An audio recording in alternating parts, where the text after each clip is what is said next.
芬芳，散尽余味。一个故事，像雨尽的灰，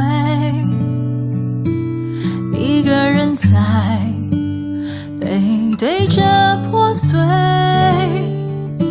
选择沉默还是勇敢面对，我不能现在后退。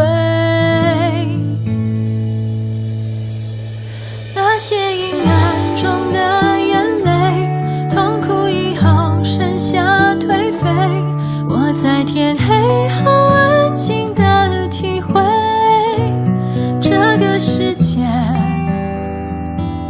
不会崩溃。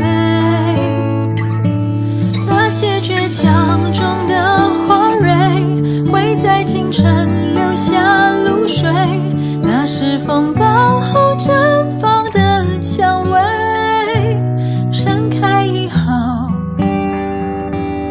留下残缺。